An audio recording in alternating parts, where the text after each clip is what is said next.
Rebecca, okay, okay, perfect, thank you. Can you speak a little bit, Zuzana? Yeah, can you hear me, everyone? Yes. Okay.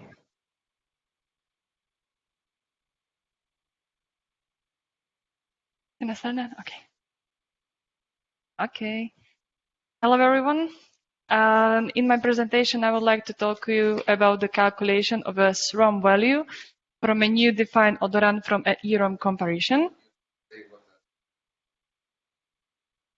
Yeah, I will do it in the next slide.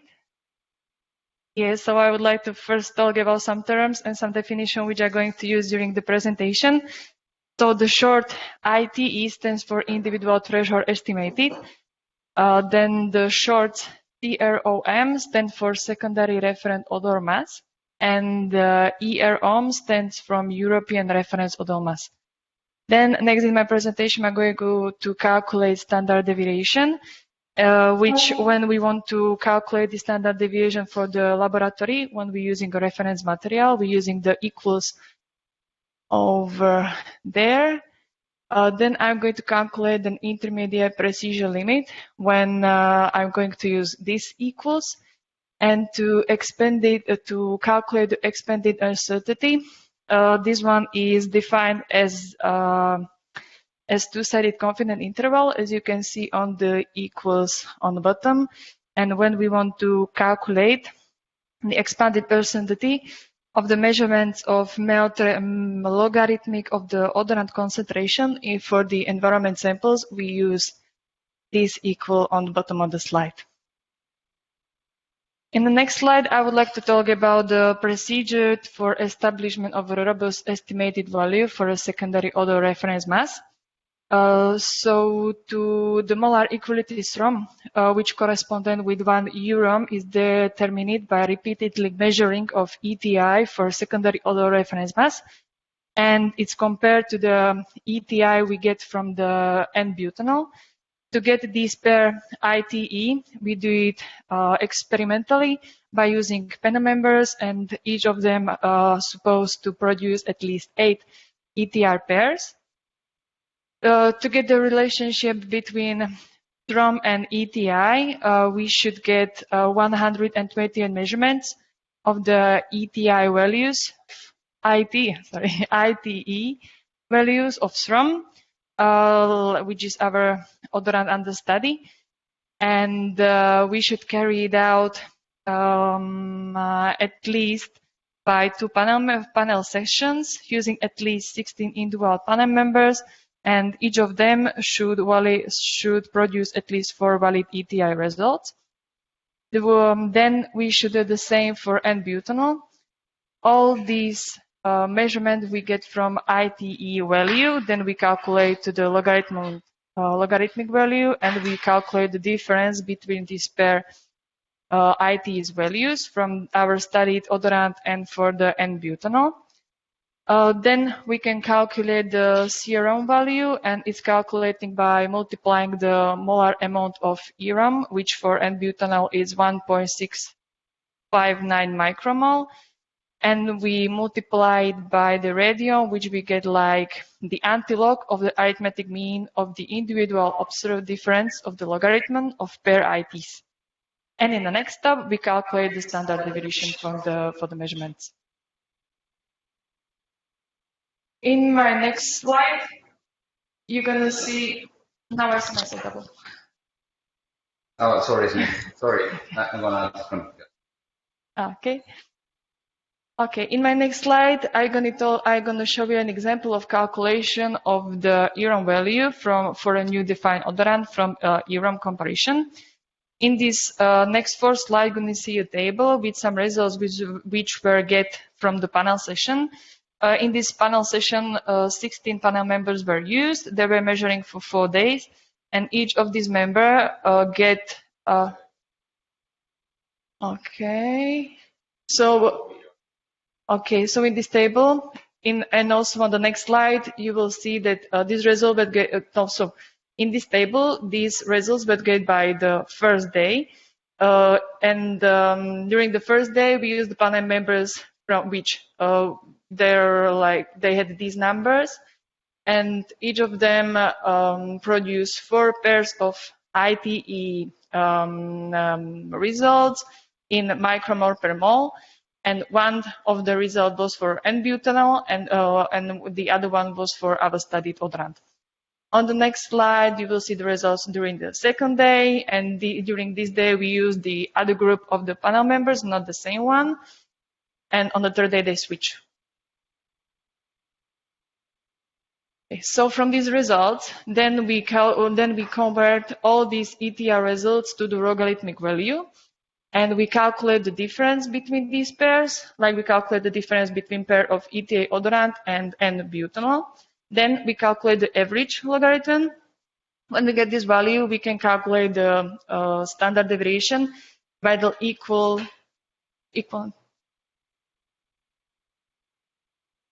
Oh, okay. Oh, okay.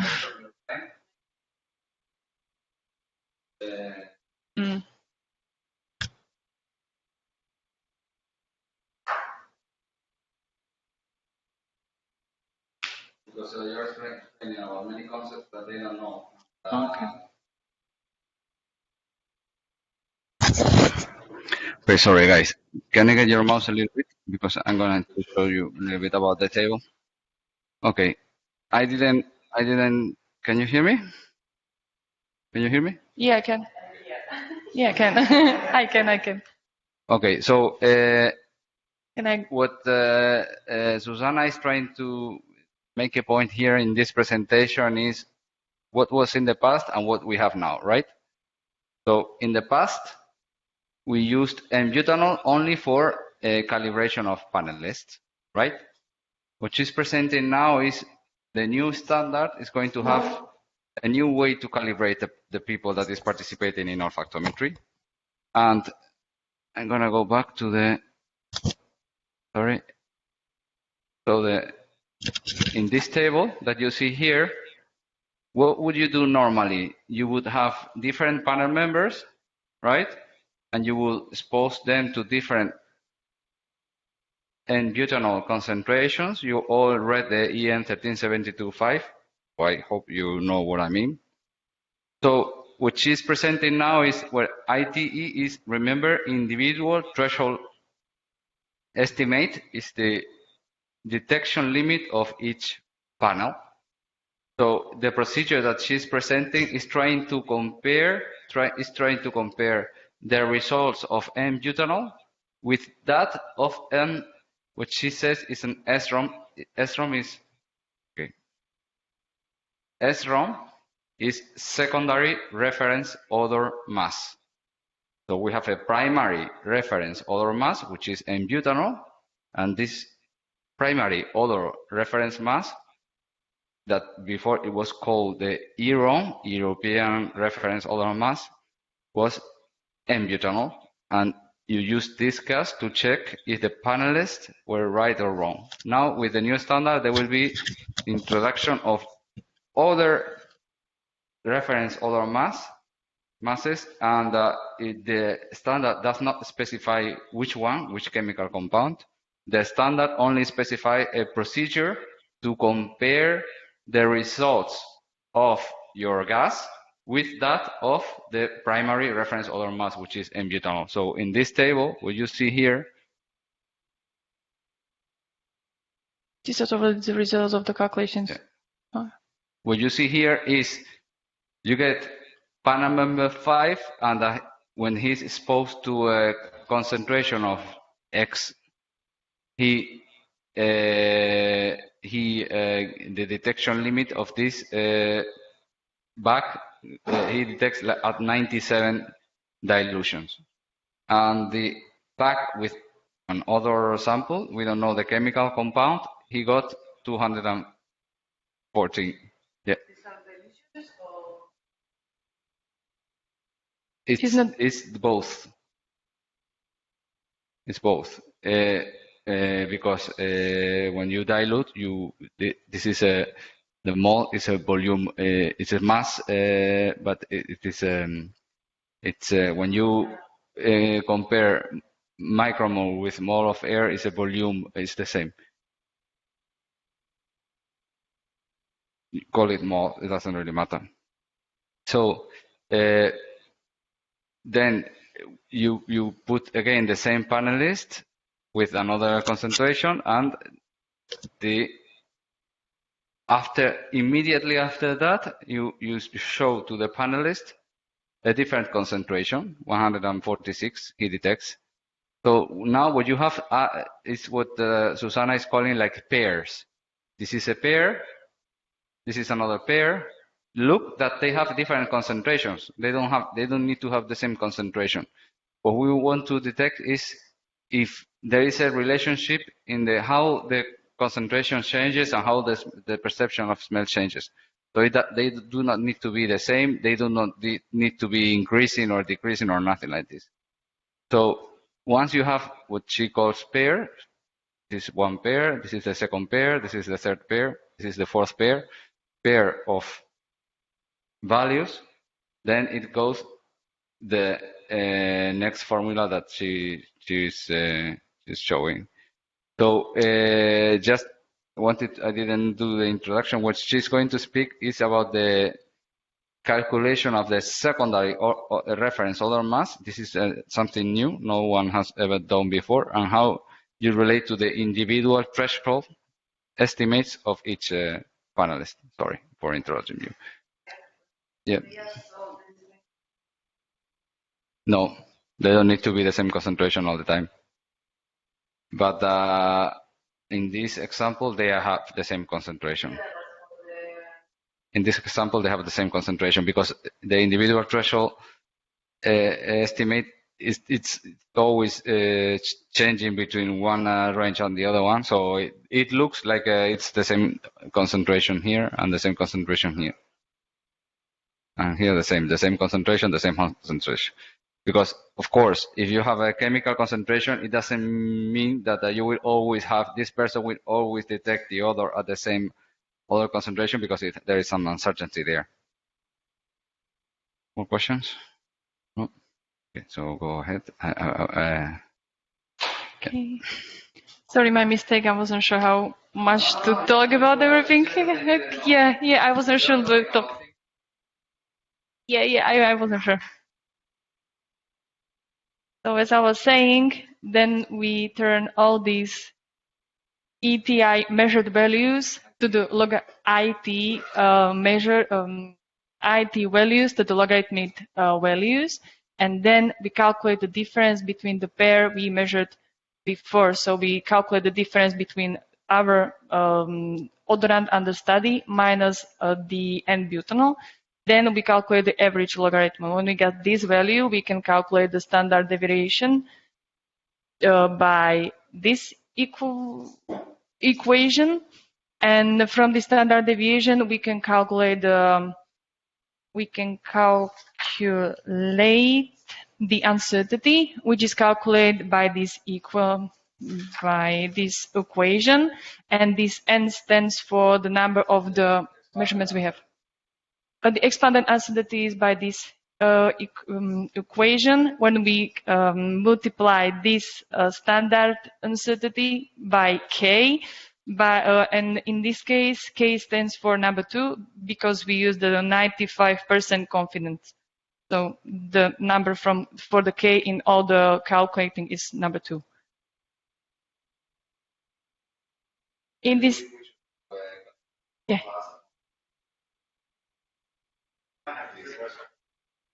Okay.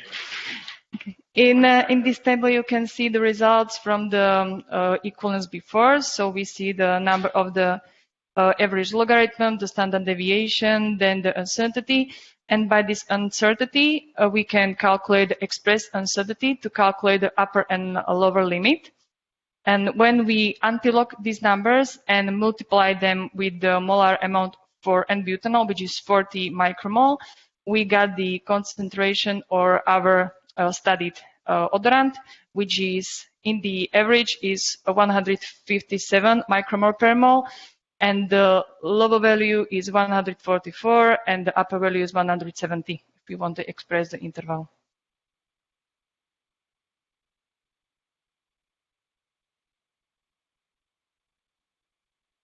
Yeah. Then we want to express the value of the SROM to compare it to the EROM, not by the ITE values. In this case, to calculate the uncertainty, we use this equal. To calculate the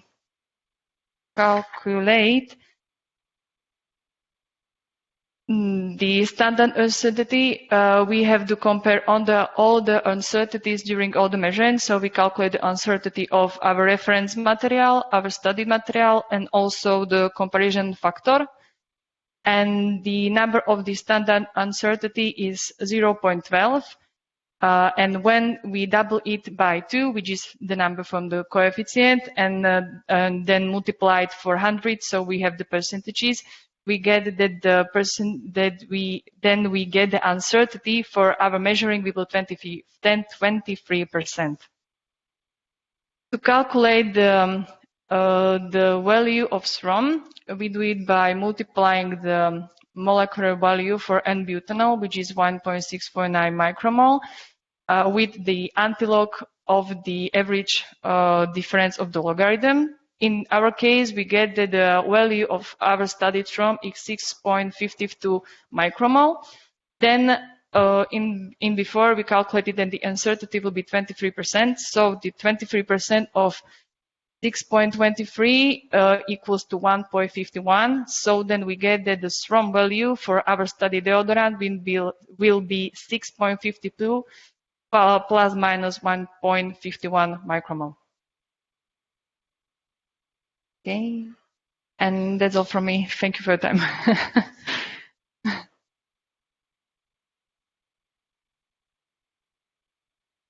Yeah, you have any questions for me?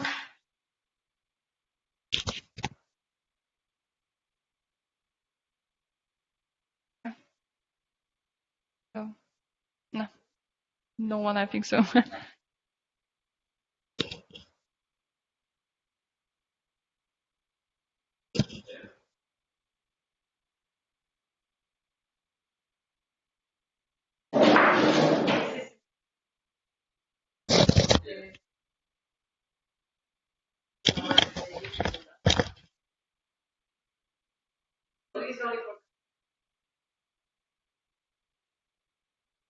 Yeah, sorry, when we were using all the standard of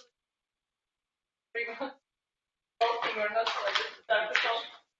Sorry. Yeah, mistake, I should ask.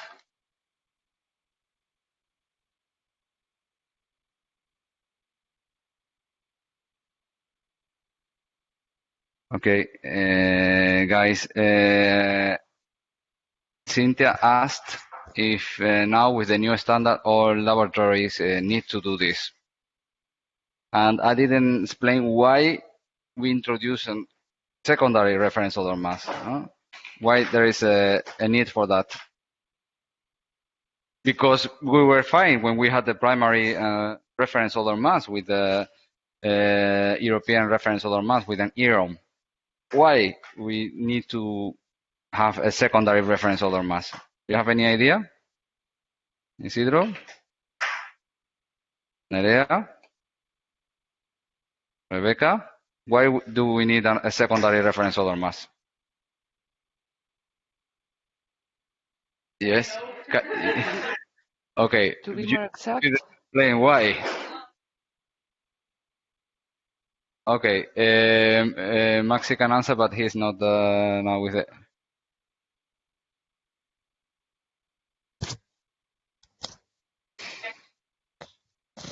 The previous one, the note that I have not. Yeah. That's why I just started to tell everything I didn't. Okay. Now Maxi will try to explain why we need a secondary reference odor mass, but I'm going to answer to Cynthia's question, and it is like every single laboratory need to do this procedure, and the answer is no. No, because you just use secondary reference odor materials for certain cases, and I hope that Maxi and Zuzana are explaining. No. It's something to You do this procedure to improve the uncertainty of your measurements. You can improve the uncertainty of your measurements by increasing the panel members, by repeating the same measurement many times, the same panels, but repeating twice, 3 times, you improve your uncertainty. And another way to do it is with the reference odor mass. This secondary reference odor mass is special. Why this is special, Maxi? Yep. As I understand it, the secondary we cannot hear you. But can you hear Maxi? Yes. Hello, Yes? guys. Okay. Yes. Yes. Maybe it's me. Yes. Okay.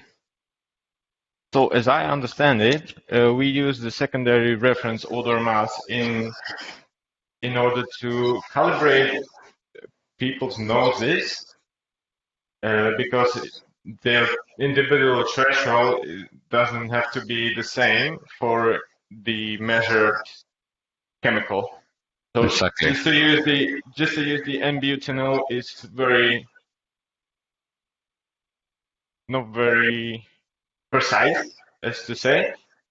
So when we are measuring, for example, sulfate hydrate, hydrogen sulfate, that's in my case what I will show you. You need to calibrate, or it's better to calibrate the panel, the members, for the chemical that you are trying to measure. Exactly. We, as human beings, we have 400 receptors in our nose, and those 400 receptors are trained to measure different odors. When we calibrate people with N-butanol, they might have very nice, they might produce very good results for N-butanol, but they might be terrible with other gases because we train them just with one gas. For example, they could be very good with N-butanol, but when they participate they try to detect odors from a refinery, oil refinery, or from a wastewater treatment plant, or from a landfill, they do not produce good results. So in order to improve those results, there is a need to calibrate their noses with a gas that is more related to the gas under study that you are going to analyze. That's why you need to do this procedure with a secondary reference odor mass, that it will improve your uncertainty because the panelists will be trained to a gas that is similar, that is in the same sort of gases that they are going to smell afterwards. Okay, Maxi, your go.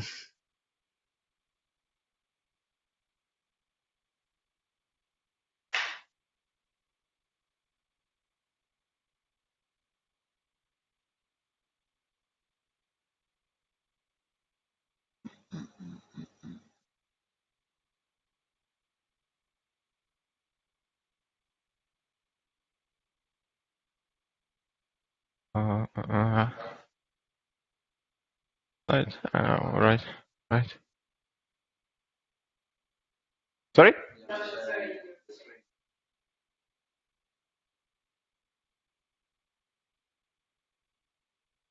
Right.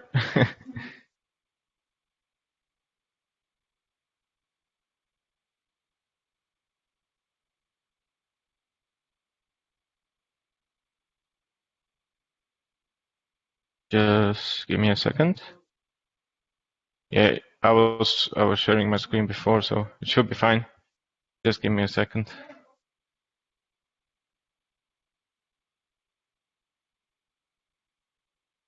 It's okay now. The double screen. Because you're showing this. Right.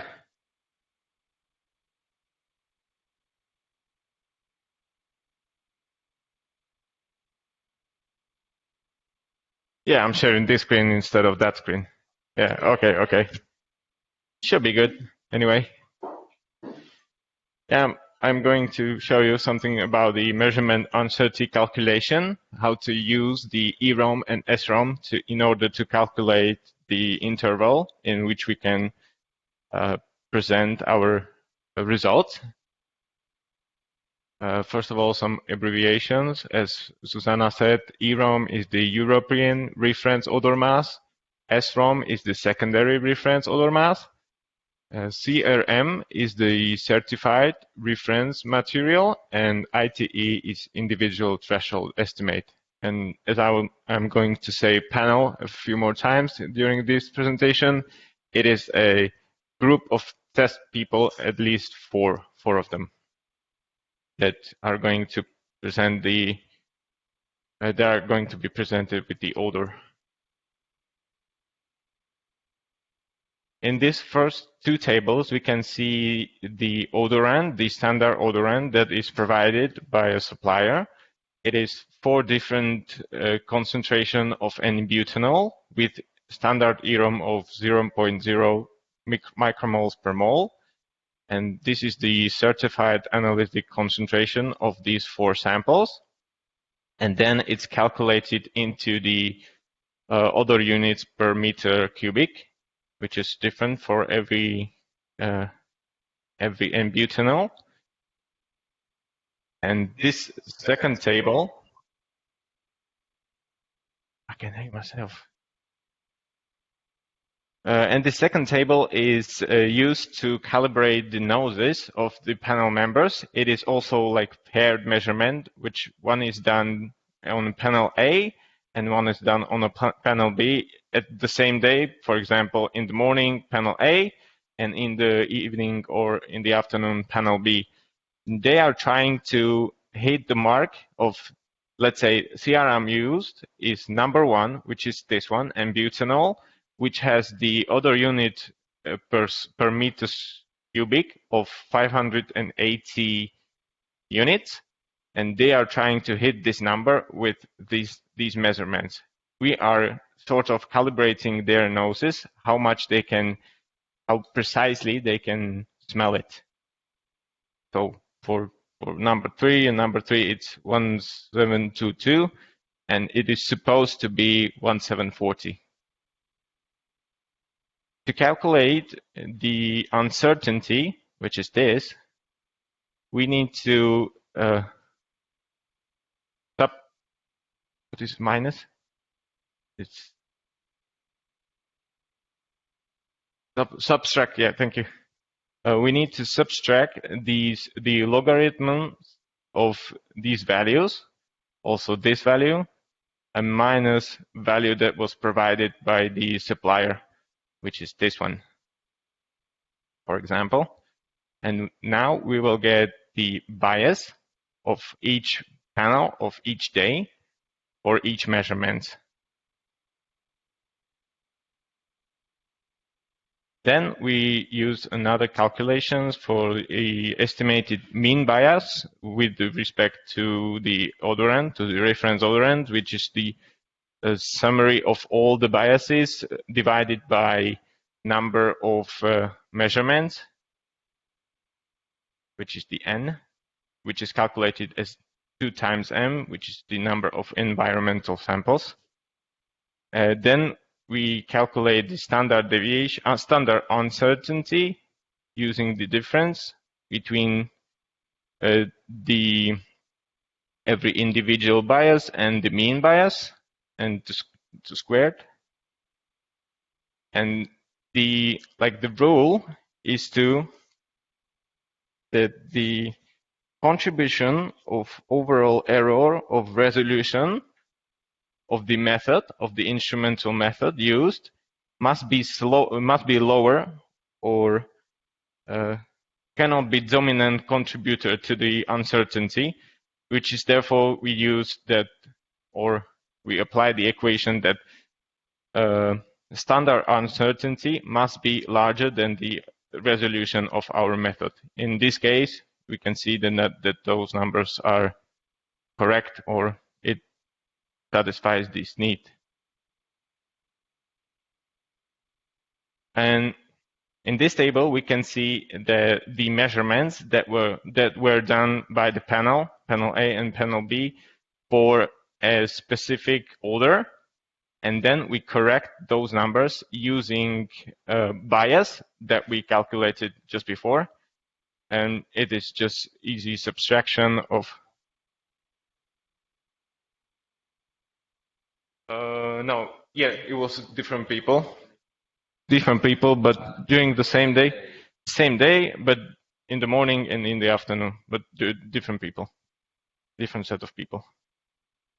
So we subtract, for example, for day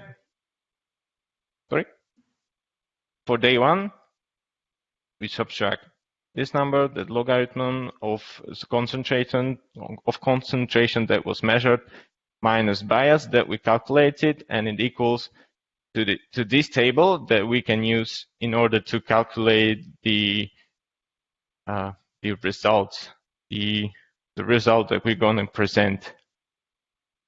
Using that table, we are going to obtain a coverage interval in which we are going to present as our result of our laboratory test. That's this one in bracket.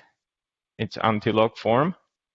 And in order to calculate it, we need U, which is the expanded uncertainty. That is a combination of K times combined standard uncertainty.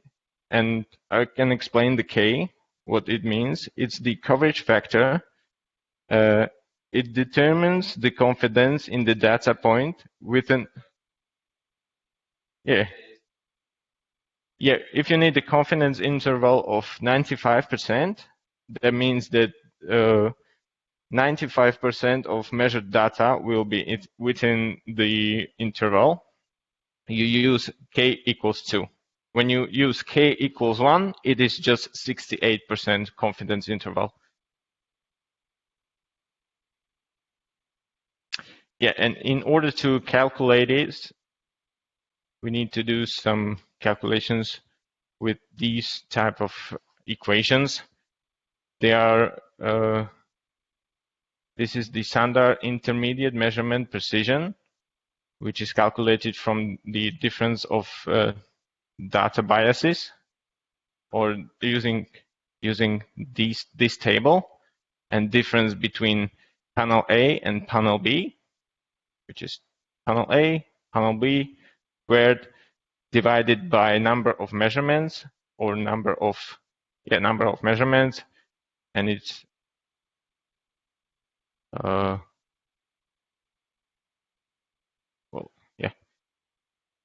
and the other two are type B uncertainty, which is a sort of uncertainty that is estimated using some other means than statistical treatment of the measured data. That's why we don't use any sort of data. We just use the percentage that needs to be covered, which is 5%, and also 5% for the dilution. And this is the standard deviation for our data. When we when we calculated all this, we can use an example of a measured odor concentration of 1000 odor units per meter cubic and calculate the interval using this stated equation. These numbers are just calculated from the table that I was using, that I was showing you. So in order to present our results from the lab, we can say that our results are in the coverage of from 871 odor units up to 1,500 odor units. That's like our measurement result that we can present. And now we're doing kind of the same calculation, but using the SROM, the Secondary Reference Odor Mass, which now is supplied by a different supplier, and we are using hydrogen sulfide as our odor, and the SROM for this odor is calculated using Zuzana's equations, or step by step, and this is the number that we get for this secondary reference odor mass. And all the other calculations are pretty much the same. We are also using the panel A and panel B, and at the same day, we are using morning and afternoon measurements. We're also calculating, or we are also measuring the odor units per meter cubic, and we are also trying to calculate the bias of each group. The calculation logic is the same as for EROM, therefore the bias is calculated almost the same, or not almost the same, but the same as for EROM, and also the mean bias is also calculated the same. Also, the standard uncertainty is calculating using the same equation, and the resolution factor, or the necessity to be smaller, is also the same, which we can see that it matches. And then we also correct the pair odor measurements by subtracting the bias from measured odor units, or the logarithm of odor units. Then we calculate the uncertainty of intermediate measured, right? Then we calculate the standard deviation, the SROM deviation that Zuzana was talking about. I was not provided the data for this measurement. I was provided just the numbers, so that's why I put here also the equation. And to calculate this type B uncertainty, we also use the uncertainty of certified reference material, uncertainty of dilution, and uncertainty of SROM. And the result is almost the same. Again, we are trying to get the interval in which we can present our data, our results. Therefore, the calculations are also almost the same. We use expanded uncertainty as these ones. We use mean bias.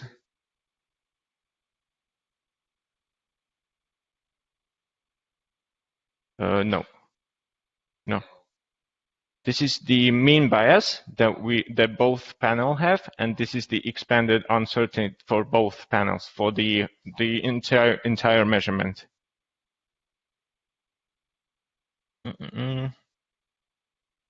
Yeah, and so the calculation of the result is almost the same. We use the same number, 1,000, but we use different mean bias and different expanded uncertainty.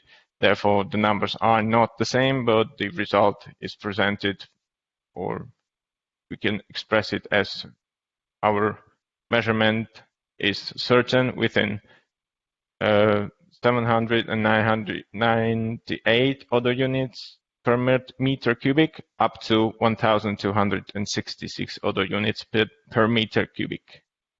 And that is all from me. Thank you. Do you have any questions? I can maybe clarify.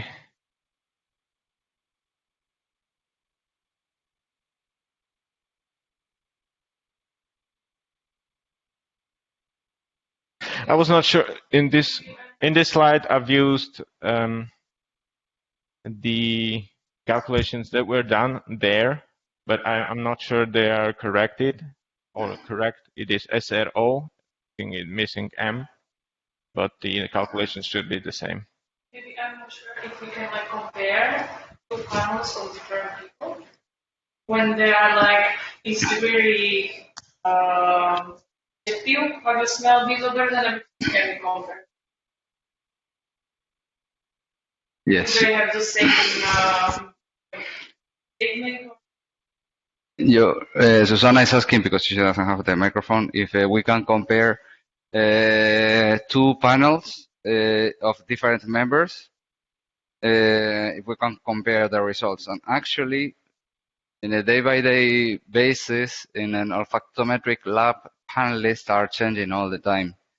So there are some uncertainties related to the bags, how you sample them, and there are some uncertainties related to the panel members, how you change them, and how this variation on your panel members affects your uncertainty in your measurements.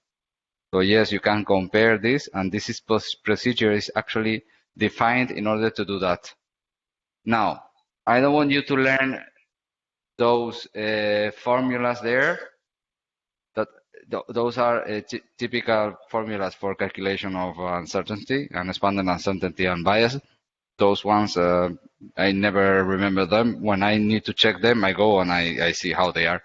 So this is not a question of learning the formulas. No, it's a question of, listen, there is a procedure in order to calculate the uncertainty of our panels. So, this is all. Anyone has any question? No? It's too much information, I know. It's it's just 2 annexes of the standard. The standard has 20 annexes or 10 annexes, I don't know, between 10 and 20. These are just 2 of those annexes, but I think they are the most complex one, I would say. Yeah. You needed to understand the previous annexes and all the other annexes in order to get what is happening in here. Yeah. Anything else? In Ireland, in Madrid, anything else? In Bilbao, anything else, Nerea? No. 2 floors down. Okay, so thank you very much, guys. So for your time, I hope you learned a little bit about uncertainty. No, it's just for you to have in a piece of your mind, but it's not for you to remember forever or nothing like this. Just to have a bit of the basics.